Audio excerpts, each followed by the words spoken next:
bapak nggak berdoa pun istri bapak bayangkan. Begitulah nikmat yang diberikan Allah Subhanahu wa taala. Cuman yang bingung saya, macam mana kalau polisi ini nikah sama polwan? Apakah istrinya jadi bayangkari atau jadi polwan? Nantilah itu kita bahas ya. Nggak usah menambah beban hidup. Jadi memang kunci hidup ini bersyukur. Itu kunci yang pertama. Kalau tidak syukur nanti kita akan mengungkit-ungkit nikmat. Aku kalau nggak nikah sama kau sudah kaya aku, udah suamiku bisnismen. Mengamuk Pak Polisi, mana bisnismen? Bila tembak kepalanya. Perang itu tidak menguntungkan. Menang jadi arang, kalah jadi agu. Tidak ada menangnya. Maka seragam dulu saya bahas. Kenapa seragam? Judulnya kan seragam dulu. Di balik seragam suami.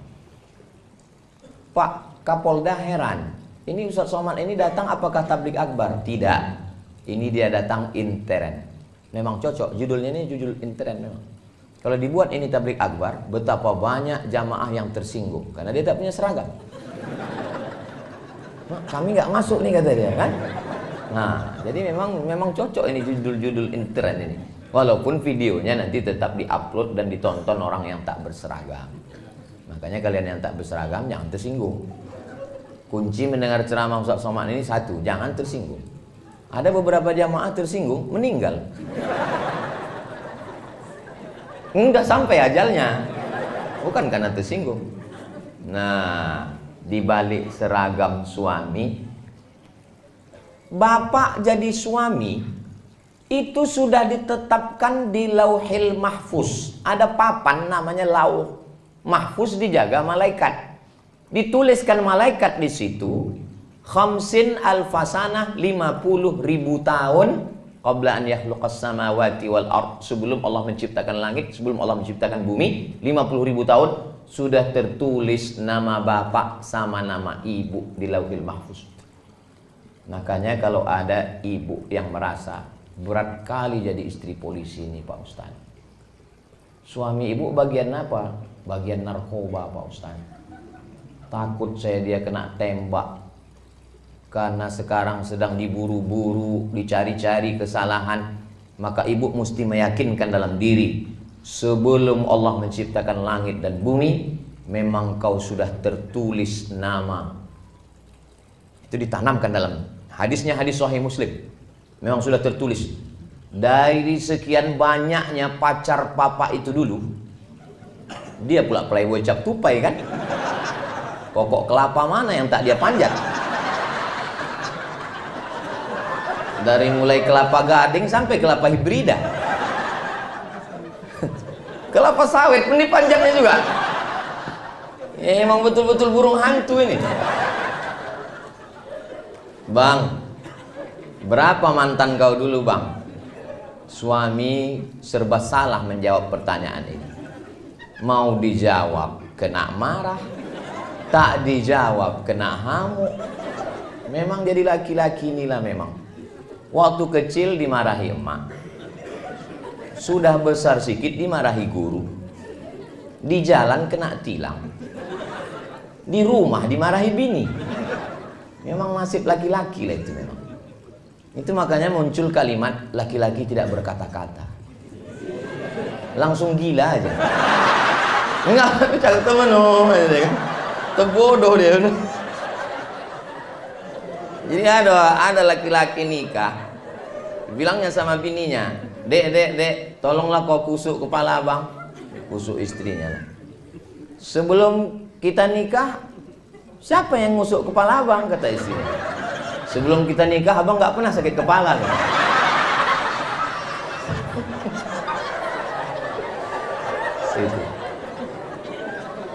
Jadi itu tidak ada di Bangkinang. Ini yang saya ceritakan ini entah di mana-mana ya. Kalau di sini aman-aman semua. Nah, jadi ketika ibu punya keyakinan dari mulai kau TK bang, sampai SD, SMP, sampai kau lulus jadi polisi, sampai dulu waktu kau mau tiba-tiba akulah yang dipilih Allah untuk mendampingimu. Berarti menurut Allah akulah yang lulus fit and proper test untuk mendampingi. Yang lain-lain itu tes seleksi berkas pun tak lulus. Mesti begitu, Bu. Kalau tidak begitu, ibu tidak punya keyakinan yang kuat. Polisi ini resikonya mati. Berapa banyak polisi? Saya tak mau juga gara-gara ini ibu ketakutan pulang nanti. Berapa banyak dibunuh oleh residivis, dibunuh oleh penjahat, dibunuh. Bacalah berita-berita kejahatan, ditusuk orang. Makanya ibu punya keyakinan yang kuat bahwa langkah, rezeki, pertemuan, maut itu memang sudah kuasa Allah Subhanahu wa taala. Ibu punya keyakinan itu. Jangan salah jawab. Banyak anak-anak bertanya, mama, ya, gimana mama ketemu sama papa dulu? Kami ditangkap satpam. Bisa pula polisi ditangkap satpam. Jangan katakan begitu. Kalau orang barat itu beda cara jawabnya. How you find mom? Kata si anak bertanya kan. Cemana kau jumpa dengan ibu ya? Dijawab suaminya. Man from Mars, woman from Venus. Laki-laki dari planet Mars, perempuan dari planet Venus berjumpa di planet bumi. Orang barat itu lebih ilmiah dia. Ceritanya itu astronomi, ilmu langit. Tapi kalau orang kita tidak. Ayah, cemana jumpa emak dulu? Asam di gunung, garam di laut, berjumpa juga dalam belanga. Nah, jadi dia agak-agak puitis dan lebih ke kuliner. Dia ceritanya itu makan. Itu pas lagi senang, pas kurang senang, ayah cemana? Kurang asam ayah gua juga deh. Nah, jadi setengah mati kita mau nikah, kalau tidak kata Allah tak jadi. Tapi betapapun kita tak mau, tapi kalau udah cinta maka jangan terlalu benci. Karena sayang dan benci letaknya di tempat yang sama. Apa kata orang tua-tua? Setipis kulit bawang. Kulit yang paling tipis itu kulit bawang dulu. Sekarang rupanya kulit perempuan paling tipis. Sejak ada tembak-tembak laser itu. Setipis kulit bawang.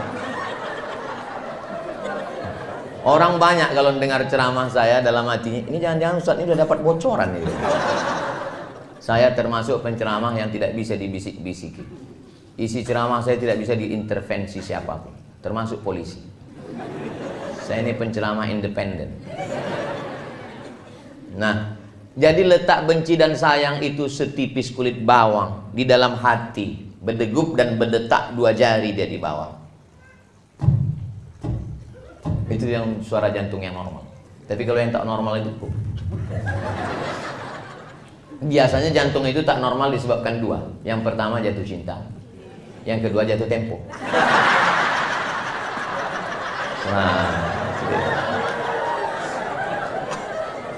Nah, jadi kalau keyakinan itu ada, yang pertama keyakinannya mesti ditanamkan adalah syukur. Yang kedua adalah bahwa aku berjodoh dengan kamu dan kamu menjadi suamiku sebelum dicetak surat undangan kita di jalan apa namanya yang dekat Pangeran Hidayat. Sebelum dicetak di papan bunga, nama kau dan nama aku bang sudah tertulis di Lauhil Mahfuz. Allah yang menciptakan Nun. Allah bersumpah wal qalami wa ma yasturun. Allah sudah menuliskan. Kata Allah Ta'ala kepada pena, wahai pena, tulis. Maka ditulislah nama ibu dan bapak di sana. Jadi bagi yang belum menulis, balik dari sini tulislah. Minta bingkaikan sekali lagi, dipahat di depan pintu. Pas mau bekerja, ditengok. Nah, inilah dia. Bersama di Lauhil Mahfuz, bersama di dunia, bersama juga nanti di surga Jannatul Firdaus. Saya tengok bunyi aminnya lebih banyak di sini. Amin kata yang sini. Kata yang sini.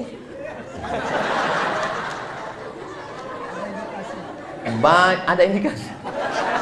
Banyak perempuan meragukan cinta suaminya. Karena menurut hasil survei 90% laki-laki di Indonesia tidak menyatakan cinta kepada istri. Nah laki-laki itu sebetulnya pemalu dia, beda sama perempuan.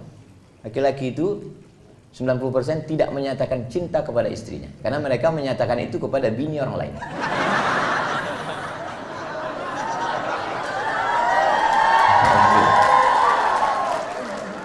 Ada memang jenis laki-laki yang berat dia untuk mengatakan cinta, makanya yang sulit berkomunikasi. Saya termasuk laki-laki yang pemalu. Saya susah untuk mengatakan cinta itu. Jadi macam mana lah istri Ustaz tahu? Saya kirim WhatsApp, I love you sayang. Tapi kalau untuk mencakapkannya berat sekali. Sebetulnya dia tadi mau berangkat, mau ikut kemari. Cuman kalau dia ada di sini kan payah saya ceramah. Maka saya bilang, aku duluan mau kantor Polres. Jadi kau nanti di belakang mau ikut atau ke hotel aja? Hotel aja lah kata dia. Alhamdulillah bilang. Nah, jadi ketika ibu sudah yakin dengan itu dan bapak pun yakin bahwa yang menyatukan kalian itu bukan nasib, yang menyatukan kalian itu Allah, maka jawabnya beda kalau kita keyakinan. Ini anak ibu, alhamdulillah. Ini suami ibu, innalillah. Nah itulah kalau orang nggak yakin dia. Kau kenapa belum nikah juga sampai sekarang? Kami beda keyakinan Pak Ustadz. Maksudnya beda agama? Enggak, aku yakin dia nggak yakin. Kenapa kalian bisa nikah? Karena kalian satu keyakinan. Waktu datang dulu bapak meminang ibu, kan yang dibawanya nama Allah. Aku Pak ingin ada di antara ibu ini yang ayahnya menyetujui pernikahan kalian karena ancaman? Kan nggak ada. Mentang-mentang bapak tuh pistol, terima Pak, kalau tidak tembak. Nggak ada. Anak yang dikandung 9 bulan 10 hari, dilahirkan meregang nyawa, robek kulitnya, tiba-tiba diserahkannya ke bapak setelah disekolahkannya. Kalau emak saya sayang sama saya, biasa, orang saya anaknya.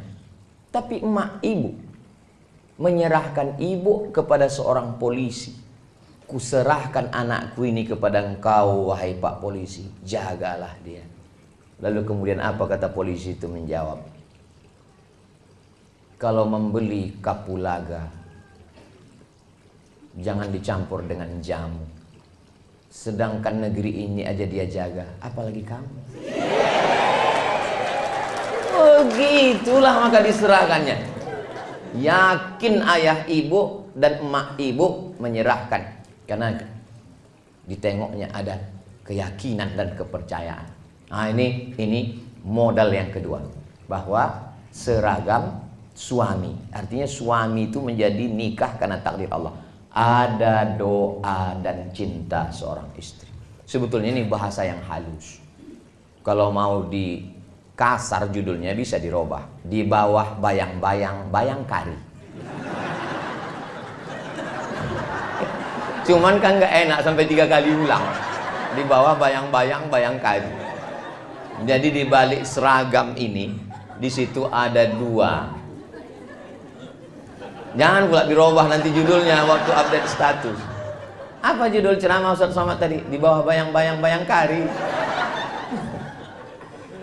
Bapak yang gagah perkasa di tengah jalan mengatur lalu lintas, menangkap penjahat, mengejar pecandu pengedar narkoba. Sesungguhnya di balik seragam yang gagah perkasa itu ada seorang perempuan yang meneteskan air mata di rumah. Di tengah malam dia bermunajat. Saya heran juga tadi, kalau Tuhan pergi ke Makkah, jangan lupa makan sayur jamur. Sudah lama saya ceramah, baru inilah ada air mancur. Lama saya sudah ceramah, kok ada air mancurnya? Untungnya Pak Kapolres paham. Dijelaskannya, Ustaz Somad, ini udah tanggal 20 panas katanya. Oh, patutlah didinginkan pakai air itu.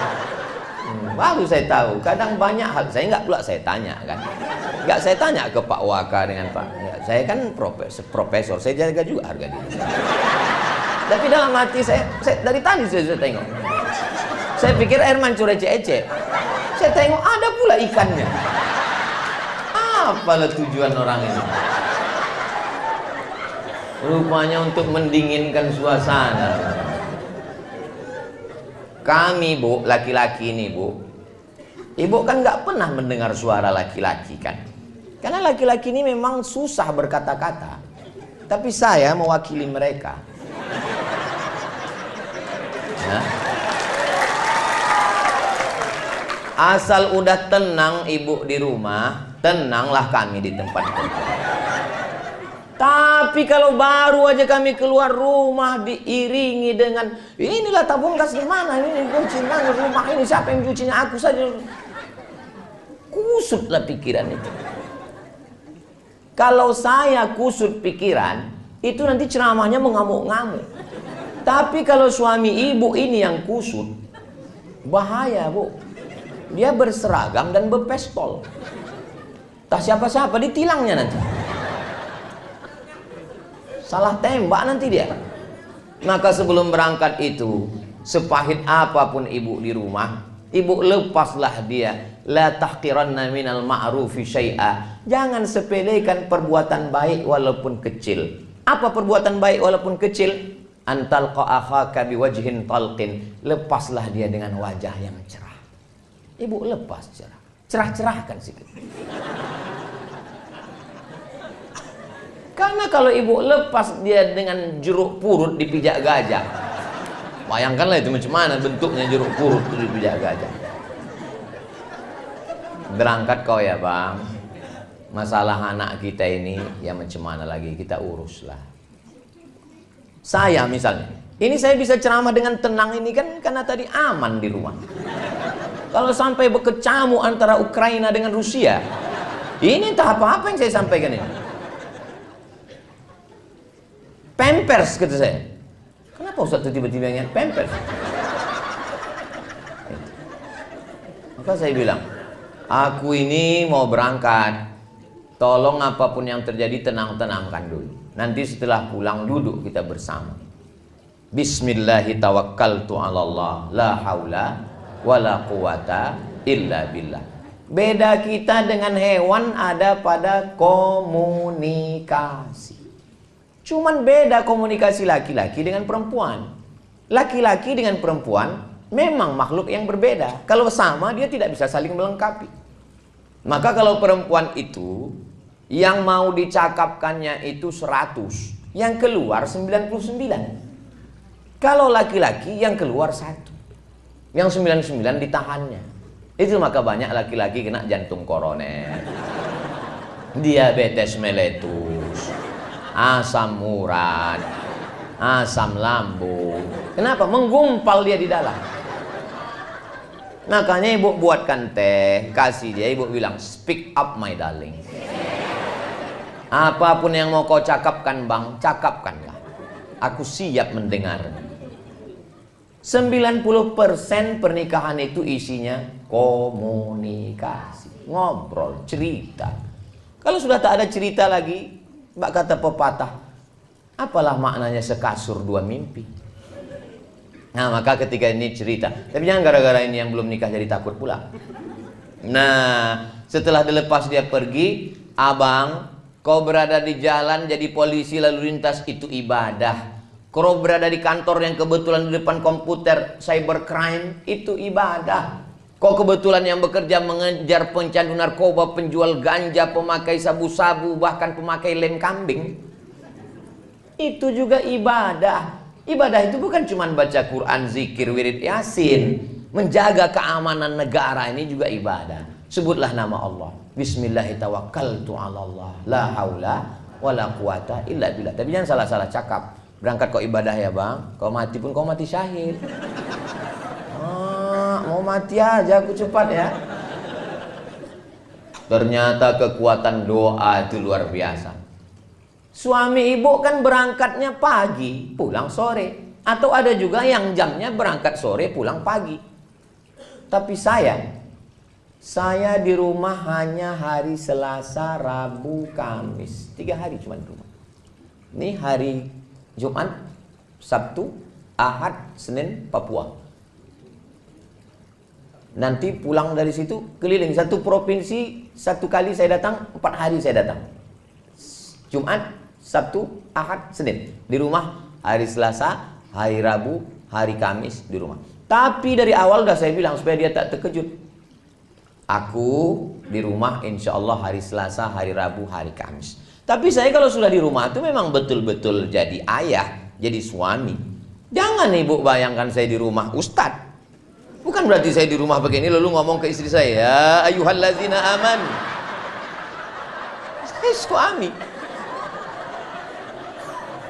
Mana tahu nanti bapak-bapak dari Intel pas lagi ke mall tiba-tiba nampak, siapa nih macam-macam Ustadz Somad? Memang saya lah itu.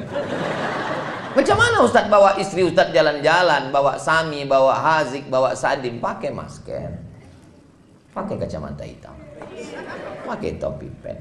Saya tak pakai pengawal, saya nyetir sendiri. Diusir tukang parkir. Ya sana. Pintar. Ngantri beli makanan. Turun juga saya ke apotik, membeli obat, membeli pembalut.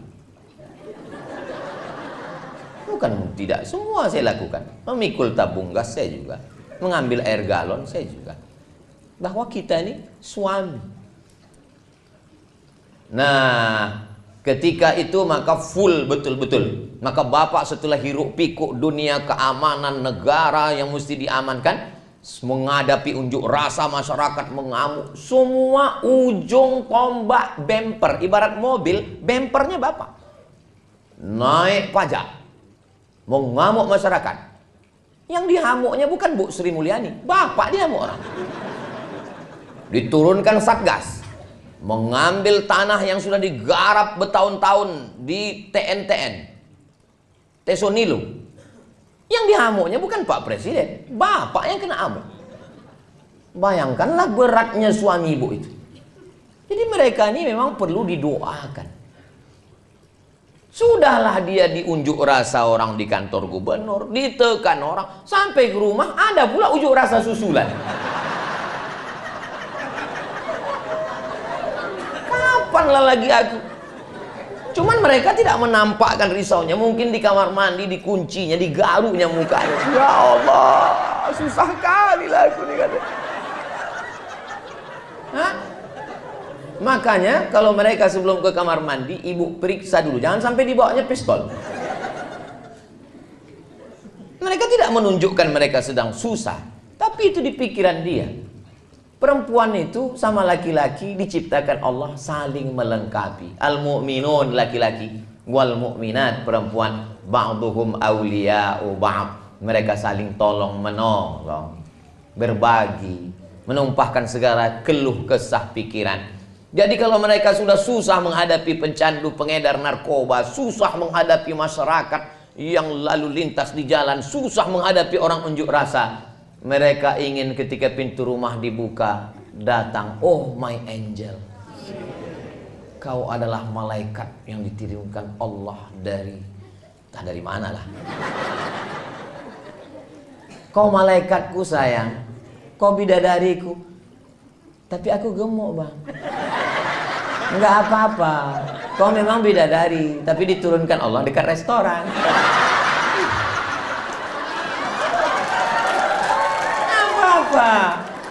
Bapak pun juga begitu.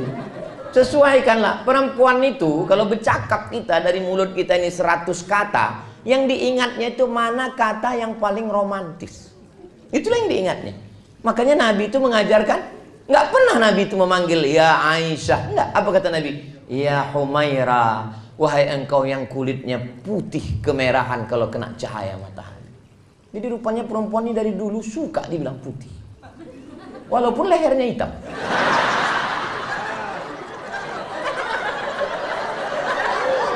Karena skincare belum merata. Janganlah pula jujur-jujur kali. Ini jujur kali. Hai zebra, katanya pula. Tidak, illallah. Apa ini? Mau cari klien aja aku tengok ini. Ustaz ya. Boleh ku panggil istriku ya Humaira Pak Ustaz? Boleh lah aku bilang. Sunnah itu. Tapi dia nggak putih Pak Ustaz. Ya nggak apa-apa. Kalau kau sanggup kasih harta. Kalau kau tak sanggup, idkhalus surur fi qulubil mu'minin, membahagiakan hatinya. Perempuan tuh suka surprise, bahagiakan hatinya. Jadi Pak Ustadz pulang kau bilang, ya Humaira bilang, paling dia, alah abang ini gitu. Humaira, mana pula hitam, padahal senang kali dia. Jangan terlalu jujur. Ini pulang-pulang, ya Hajar Aswad. Ya.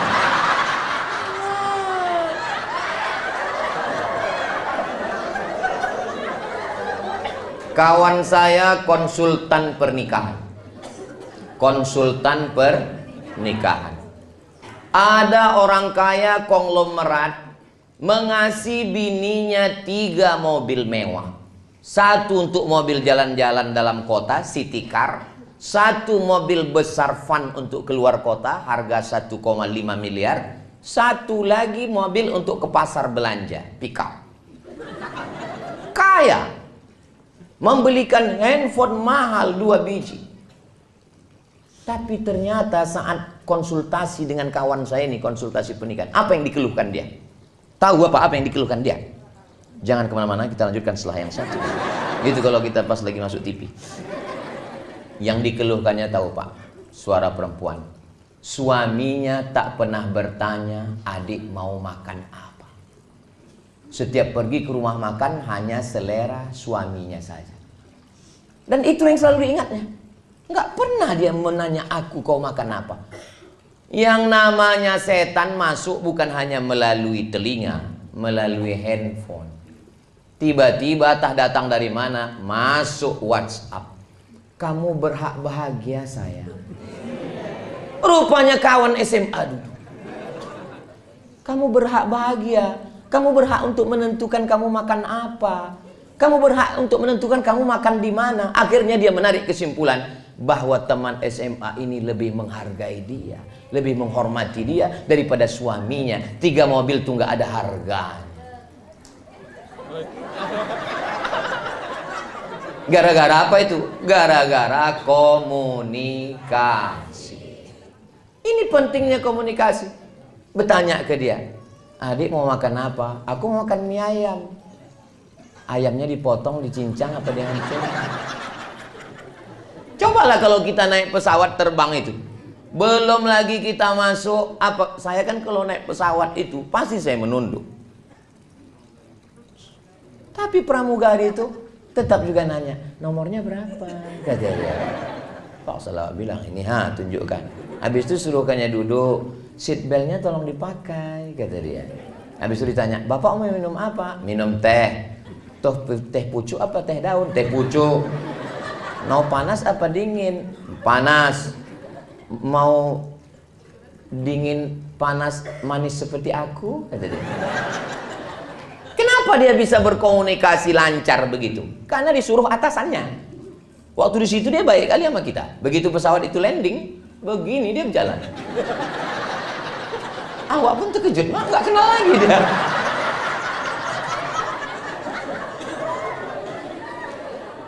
Jadi ternyata mereka ramah karena atasan. Jadi apalah salahnya kita laki-laki ini? Kenapa kalau ke kawan, baik kali kalau ke kawan. Pesan minuman, pesan bro, pesan. Begitu tumpah 1 jus, tenang, kita pesan 1 lagi. Tapi coba kalau bininya menumpahkan, mana aja mata kau tadi. Kenapa kita tidak bisa ramah? Saya kalau sebelum pulang, abang mau makan apa? Kata dia, masakkan aku sayur bening, sebening hatiku padamu. Kalau bisa, buatkan cabainya agak pedas sedikit, agar berasa hubungan kita. Habis itu saya screenshot. Setelah saya screenshot, saya posting di Instagram saya yang followernya 9 juta itu. Maksudnya yang belum follow-follow lah. Begitu saya posting, komen istri-istri. Langsung di komen mereka sama IG suaminya. Tengok tuh bang, tengok tuh bang, tengok tuh bang katanya. Dalam hati saya, padahal saya seumur-umur sekali itu loh ya. Kami laki-laki ini berat untuk begitu tuh, berat.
Belum gue perlu. Cara menikmati sunset. Kau harus punya HP 6 lagi GoPro. Perlu buka video 6 menit. 6 menit. Panjang lah 6 menit. Habis baterai 5%.